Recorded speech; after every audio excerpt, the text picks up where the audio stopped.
దాత్రి టీవీలో మీ personal interview కోసం, వ్యాపార ప్రకటనల కోసం ఈ నెంబర్కి సంప్రదించండి.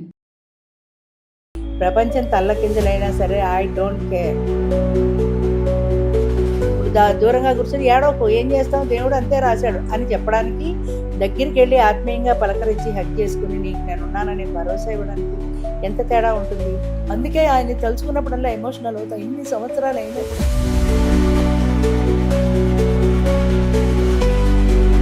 గోల్ ఉండాలమ్మా. ముందు సింగిల్ ఉమెన్ అన్న తర్వాత ఎవరైనా సరే, ఆడైనా మగైనా ఒంటరిగా జీవించడం కష్టం.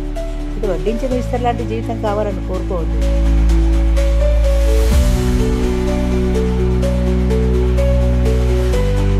ప్రతి సమస్యకి పరిష్కారం ఉంటుంది. మనం చేయవలసిందల్లా ఆ పరిష్కార దిశగా మనం ఆలోచించడం, మన గోల్ రీచ్ అయ్యే వరకు ఎలాంటి కష్టాలనైనా ఎదుర్కోవడం.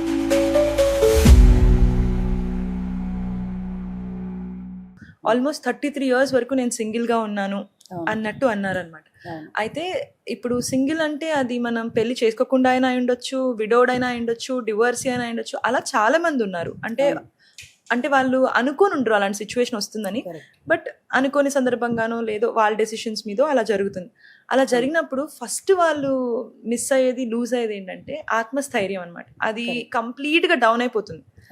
అలాంటిది మీరేమైనా ఫేస్ చేశారా? ఫేస్ చేసిన ఎక్స్పీరియన్స్ కావాలి నాకు. తప్పకుండా అమ్మా. ఇప్పుడు జీవితంలో ప్రతి ఒక్కళ్ళు సుఖంగా ఉండాలనే కోరుకుంటారు, కష్టాలను ఎవరూ కోరుకోరు. కానీ నేననేది ఏంటంటే, ఒక కష్టం వచ్చినప్పుడే జీవితం విలువ తెలుస్తుంది. ఒక కష్టం వచ్చినప్పుడే దాని నుంచి బయటపడడం ఎలా అని మనం ఆలోచించగలుగుతాం. ఒక్కొక్క మెట్టు ఎక్కుతున్న కొద్దీ మనకు కాన్ఫిడెన్స్ పెరుగుతుంది. అంటే ఇప్పుడు మనకు చూడండి, రాయి కూడా ఉలి దెబ్బలు తింటేనే ఒక అందమైన శిల్పం ఎలా అయితే అవుతుందో, ఒక్కొక్క కష్టం వస్తున్న కొద్దీ ఒక్కొక్క మనిషి రాటాదేరి ఈ కష్టంలోంచి కాన్ఫిడెన్స్ పెరిగి, ఆత్మస్థైర్యం పెరిగి, నేను బయటికి రాగలను అనుకుంటారు. మీరు చెప్పినట్టుగా 30 సంవత్సరాల వయసులో 3 పిల్లలతో నేను బయటపడినప్పుడు నా గోల్ ఏంటంటే, ముందు నా పిల్లల్ని పోషించుకునే స్థాయికి రావాలి. హై స్కూల్తో ఆపేసిన చదువును మళ్ళీ మొదలుపెట్టాను. కనపడ్డదల్లా కసిగా చదివాను. 34 ఏళ్ళు వచ్చేటప్పటికి ఎంఏ ఎంఈడి క్వాలిఫికేషన్ తెచ్చుకున్నాను, ఒక ఉద్యోగం సంపాదించుకున్నాను. అప్పటికి నా గోల్ అది. అందులో ఎన్నో రకాల సమస్యలు ఎదురవుతాయి. సహజంగా ఆ వయసులో మనం చదువుకోవడం అంటే సొసైటీ నుంచి వస్తాయి, ఫ్యామిలీలో వస్తాయి, అన్నీ ఫేస్ చేసుకుంటూ ముందుకెళ్ళాను. అదేవిధంగా ఇప్పుడు 60 సంవత్సరాల తర్వాత రిటైర్ అయిన తర్వాత నా గోల్ ఏంటంటే, సింగిల్స్ ఇలాగా నాలాగా 33 సంవత్సరాలు ఒంటరి జీవితం అనుభవిస్తూ పిల్లలతో బాధలు పడకూడదు. వాళ్ళు కూడా సమాజంలో ధైర్యంగా ఒక గౌరవప్రదమైనటువంటి స్థానం కావాలి. వాళ్ళు ధైర్యంగా వాళ్ళకు వచ్చినటువంటి కష్టాలను ఎదుర్కొని వాళ్ళ గోల్ ఏంటో వాళ్ళు తెలుసుకోగలగాలి, వాళ్ళు ముందుకు రావాలి. అప్పటి నా గోల్ అది 62 సంవత్సరాల వయసులో. ఆ గోల్ తోటే తోడు నీడ అనే సంస్థని స్థాపించాను. ఈ 12-14 సంవత్సరాలుగా ఎన్నో రకాలైన సమస్యలను ఎదుర్కొంటూనే ఉన్నాం, వస్తూనే ఉన్నాయి. ఒక్కొక్క సమస్యని సాల్వ్ చేసుకుంటున్నాం, మళ్ళీ ఇంకొక సమస్య ఎదురవుతుంది. చెప్పాను కదా, జీవితం అంటేనే కష్ట సుఖాల సమాహారం. అందులో కష్టాలు ఉంటాయి, సుఖాలు ఉంటాయి. అయితే మన గోల్ రీచ్ అవ్వాలన్నప్పుడు ఎన్ని కష్టాలు వచ్చినా సరే మనం వెనక్కి తిరగకూడదు. మన నిజాయితీ, మన ధైర్యం, మనకున్నటువంటి అస్త్రాలు అనుకొని దాంతోటే ముందుకెళ్ళాలి. ఎవరైనా అంతే, నేనైనా అంతే, ఎవరైనా అంతే. నేను చేస్తున్న పని అదే, అందరికీ చెప్పేది కూడా అదే. మీ గోల్ ఏంటి? జీవితంలో మీరు ఒంటరి మహిళగా మిగిలిపోయినప్పుడు ప్రజెంట్ గోల్ ఏంటి? మనం ఏమనుకుంటామంటే, నా దురదృష్టం, నా కర్మ, దేవుడు ఇంతే రాశాడు. ఏమి చేసినా కూడా ఇవన్నీ పలాయనవాదం అంటారు దాన్ని. అంటే మన నుంచి మనం పారిపోవడానికి మనం చేసుకున్నటువంటి ఒక వాదన. అంటే దేవుడే ఇలా చేశాడు, ఏ జన్మలోనో పాపం చేశానో అనుభవిస్తున్నాను. ఏ జన్మలోనో చేసి ఉండొచ్చు, దేవుడే అలా చేసి ఉండొచ్చు. కానీ నువ్వు ధైర్యంగా నిలబడితే దేవుడు కూడా సంతోషిస్తాడేమో, నువ్వు ధైర్యంగా నిలబడ్డావని. అంచేత మనం ఏంటంటే, మన సమస్యకి సొల్యూషన్ ఏంటి అనేది ఆలోచించుకోవాలి.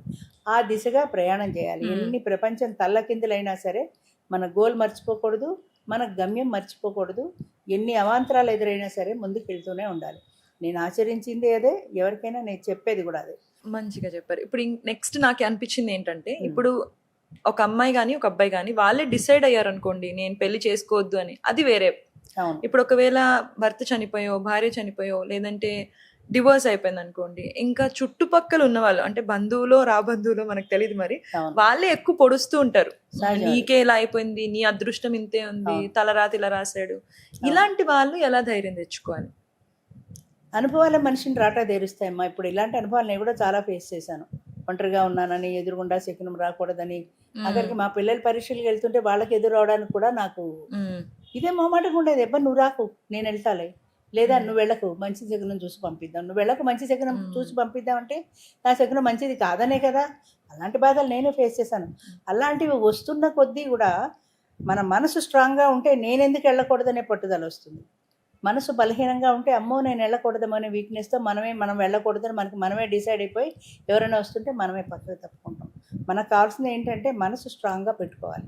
ప్రపంచం తల్లకిందులైనా సరే ఐ డోంట్ కేర్, నా లెక్క ప్రకారం నా గమ్యాన్ని నేను నేర్చుకోవడానికి ఎవ్వరు ఏమన్నా పట్టించుకోను అనే ధైర్యం, కాన్ఫిడెన్స్ మనకుంటే ఖచ్చితంగా వెళ్ళగలుగుతాం. అంటే మనం సింగిల్ ఏది మన సొసైటీ అమ్మ ఎప్పుడు కూడా సొసైటీలో ఒకలాంటి శాడిజం ఉంటుంది అనకూడదు కానీ, అంటే ఎదరవాళ్ళు బాధపడుతుంటే చూసి ఆనందం.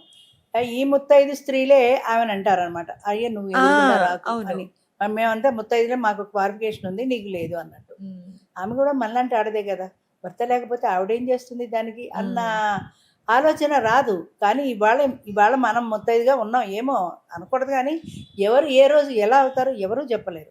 సాటి మనిషి పట్ల సానుభూతి ఉండాలి కానీ కసి పగ శాడిస్ట్ మెంటాలిటీ ఉంటే దేవుడు వాళ్ళకు కూడా అలాంటి గతే పట్టిస్తాడు. దేవుడి మీద వదిలేయడం అంతే కదా మరి. అలా ఎందుకు అనుకోవాలి? ఆమె బాధ్యత లేదు అని ఎందుకు అనుకోకూడదు? ఆమెను ఎదురుగుండా వెళ్ళి హింసించి మాటలతో లోపల ఆనందించే వాళ్ళ మనుషుల్ని శాడిస్టులకు ఏమన్నా చెప్పు. అలాంటి వాళ్ళని కేర్ చేయాల్సిన పని లేదు. వాళ్ళు అంతే అనుకొని నీ చేతనైతే జాలిపడు, లేదా దూరంగా వెళ్ళిపో. అలాంటి వాళ్ళు ఇప్పుడు ఈ తోడు ఉండడం కార్యక్రమం ఉంది, ఎంతోమంది ఎన్నో రకాల కామెంట్లు చేస్తారు, నా ఎదురుగుండానే కామెంట్ చేస్తుంటారు. ఒకసారి ఒక ఓల్డేజ్ హోమ్ దేనికి వెళ్ళాము, అక్కడ సింగిల్స్ చాలామంది ఉంటారు కదా, ఎవరైనా ఉంటే మీటింగ్కి రావచ్చు, వాళ్ళకి ఫీజు గట్రా లేదు, ఉచితమని. అంటే ఆయన అన్నట్టు 24/7 మేమే చేస్తామమ్మా, అసలు వాళ్ళకి తోడు అవసరం ఏముంది అన్నాడు. 60 ఏళ్ళ పెద్ద మనిషి, తోడు అవసరం ఏముంది వాళ్ళకి, అసలు పెళ్ళెందుకు? 24/7 24 గంటలు మేము ఉన్నాం కదా. మీరు సాయంత్రం ఆఫీస్ కట్టేశాక ఇంటికి వెళ్ళిపోతారు. అప్పుడు ఆమెకు అవసరమైతే లేదా ఆయనకు అవసరమైతే ముసలాళ్ళకి మహా అయితే ఒక ఫోన్ కొడతారు, ఓ అంబులెన్స్కో ఎవరికో. మీరేమి వెళ్ళి అక్కడ కూర్చొని సేవ చేయరు కదా. వాళ్ళ కష్టమో భయమో బాధో దాన్ని మీరు ఏం షేర్ చేసుకుంటారు? మెకానికల్గా చేసేదానికి దిల్సే అంటే మానసికంగా ఎమోషనల్గా చేసేటువంటి ఓదార్పుకి చాలా తేడా ఉంటుంది. ఇప్పుడు దూరంగా కూర్చొని ఏడవకు, ఏం చేస్తాం దేవుడు అంతే రాశాడు అని చెప్పడానికి, దగ్గరికి వెళ్ళి ఆత్మీయంగా పలకరించి హగ్ చేసుకుని నీకు నేను ఉన్నాననే భరోసా ఇవ్వడానికి ఎంత తేడా ఉంటుంది. అంచేత ఏంటంటే కబుర్లు చెప్పడం తేలిక, అది ఆచరణలో పెట్టడం కష్టం. అందుకని 24/7 కాదు, 365 రోజులు ప్రతి నిమిషము ప్రతి క్షణము మీరున్నా కూడా ఆమె మనిషి అనేది ఒకరు ఉండాలి. అది భర్త కావచ్చు, భార్య కావచ్చు, అన్న కావచ్చు, తమ్ముడు కావచ్చు, ఎవరు కావచ్చు. భార్యాభర్తలని నేను చెప్పట్లా.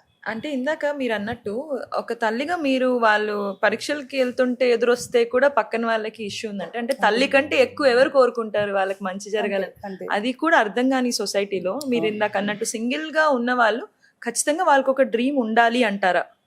వాళ్ళకంటూ పర్సనల్ గోల్. వాళ్ళకి కావాల్సింది డ్రీమ్ కాదు, గోల్ ఉండాలి. అంటే డ్రీమ్ కూడా గోల్ లాంటిదే కానీ, డ్రీమ్ అనేప్పటికీ పగటకాలాలు గడుచుకుంటూ ఇక్కడే పడుకొని నాకు ఏదో కోటీశ్వరుడు భర్త దొరుకుతాడు వాడితోనే కార్లలో తిరుగుతాను అనేది డ్రీమ్. అట్లా కాదు, నేను ఏమైనా సరే అనుకున్నది సాధించాలి, నేను కోటీశ్వరాల్ని కావాలి, నేను సంపాదించాలి అనేది గోల్.